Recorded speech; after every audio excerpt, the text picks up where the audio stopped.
Good morning.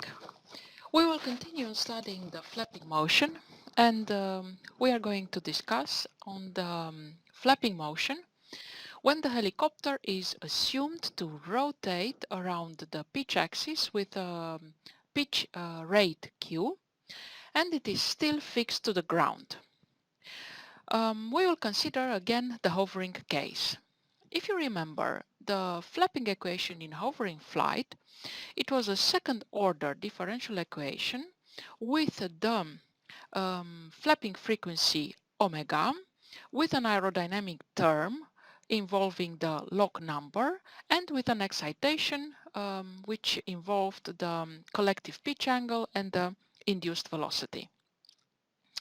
Now, assume that the helicopter is not only hovering, but assume that the helicopter is fixed to the ground and it is having a pitch rate q. The, the sign minus was taken as we were in an directed forward, which is exactly on the opposite direction as the positive axis of body that we have taken.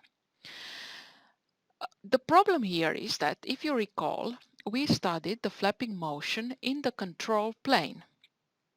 The control plane is actually the plane which is containing the swash plate.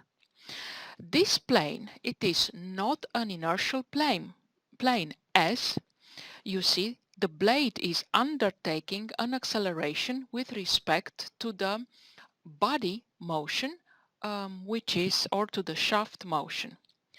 Therefore, the flapping motion will be influenced by this non-inertial plane and there will appear a so-called Coriolis term.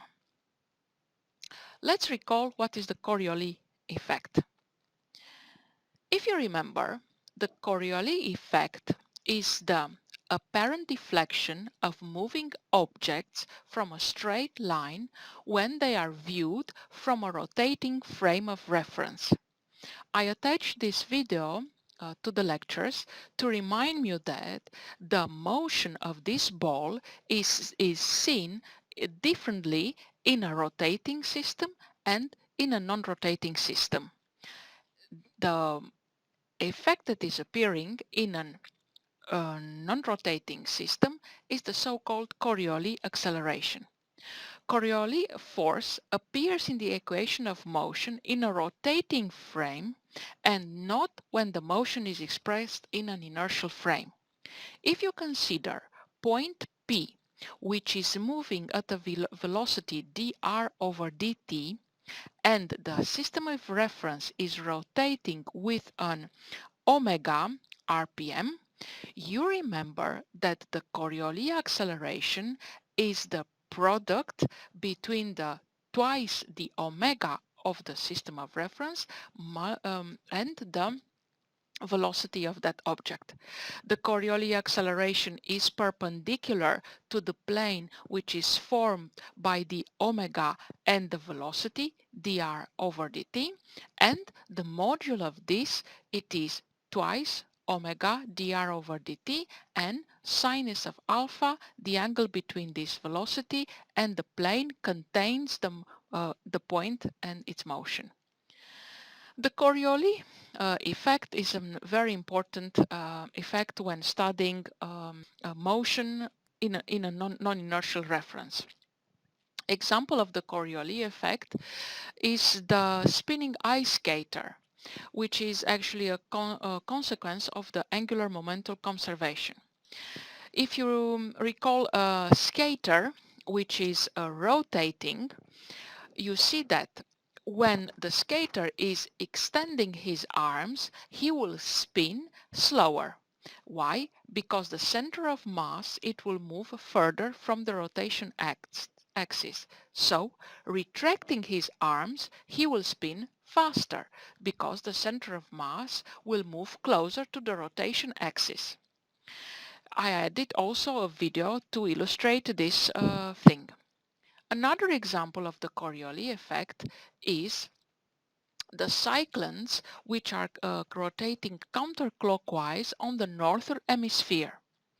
As the Earth is moving, the deflection of the winds moving along the surface of the Earth are to the right of the direction of travel in the northern hemisphere and to the left of the direction of travel in the southern hemisphere. The rotation of the Earth is responsible for the direction of the rotation of large cyclones. So the winds which are located in the northern hemisphere will rotate counterclockwise, while those situated in the southern hemisphere will rotate clockwise. Again, this involves the Coriolis effect, moving of cyclones in a moving Earth. Therefore, coming back to our blade, the flapping motion, when the helicopter will have a body rate, it will have a Coriolis effect as the blade is moving in a non-rotating system, which is the control plane, which is moving, which is not fixed but is rotating at a pitch rate q. What is the expression of this term?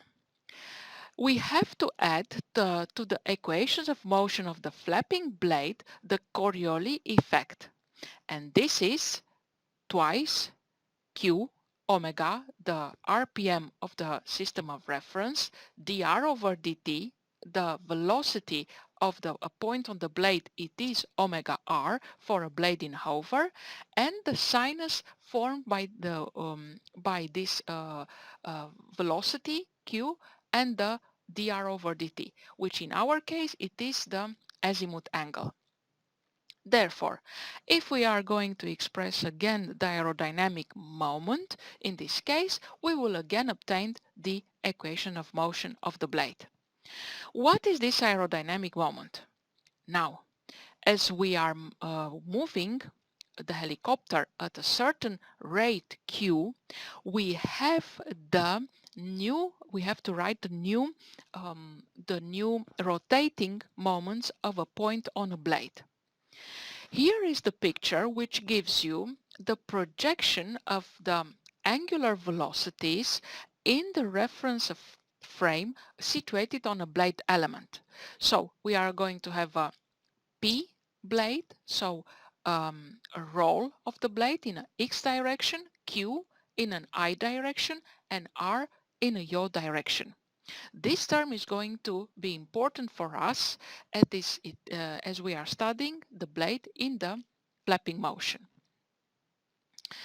So going back to the aerodynamic moment, we have to define the angle of attack. If you recall, the angle of attack of a blade element is the difference between the pitch angle minus the inflow angle.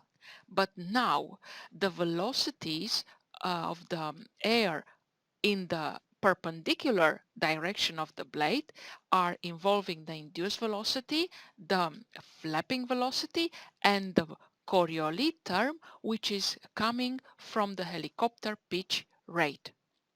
Now, expressing the tangent of phi and will give us the angle of attack alpha theta minus phi, and in this way we can express the aerodynamic moment as integration of the lift force on the blade.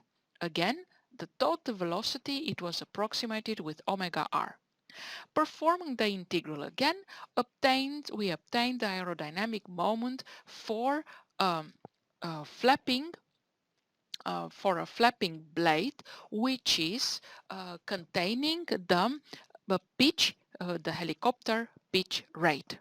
Just substituting the aerodynamic moment in the flapping equation, it gives us the final form of the flapping equation. So it is as said, depending, again, the flapping frequency is not changing, but now we have the Coriolis effect, the aerodynamic effect as result of the pitch rate Q, and there is an aerodynamic effect as a result of the lift, where you remember the angle, the pitch angle usually for a hovering helicopter, it's corresponding to the collective pitch. Now, let's try to transform again the motion into the non-rotating system. Again, we are expressing the flapping angle in the rotating system as the non-rotating flapping coefficients, as the non-rotating disk tilt coefficients. And we are obtaining the coning angle, the longitudinal disk tilt, and the lateral disk tilt. Substituting beta into the flapping motion, to the flapping equation, and just equalizing the terms, the free term, the term in sinus C and the term in cosine C, gives us the motion of the blade into the non-rotating system.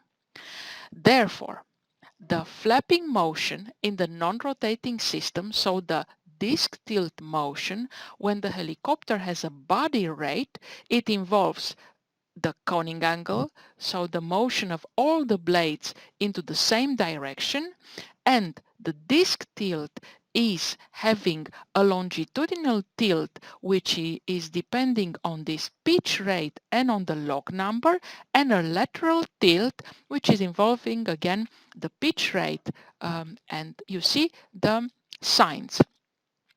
This sign with minus shows that if we gave a positive, a negative pitch rate, so if we are tilting forward the helicopter, the longitudinal tilt, it will go opposite with a negative direction. Or in this picture, if we are going to give a plus Q pitch rate, the blades will react in an opposite direction. Therefore, the flapping motion, it will damp the fuselage motion. Conclusion after a sudden fuselage pitch motion. A pitch of the fuselage will cause almost an instant pitch of the rotor cone. In the helicopter, we can assume a stick-fix situation. Namely, the stick and the swash plate move together with the fuselage as if they are a fixed part of it. You see that the helicopter is very sensitive to control movements and has the kind of response found in jet fighters. This is not due to a large control power, but due to a small damping of the helicopter. Therefore, do not actually move the controls, just think you are going to move them. Every motion of the stick of the pilot will have immediate results in the rotor, in the disk tilt of the helicopter. I end it for today, this part of the lecture.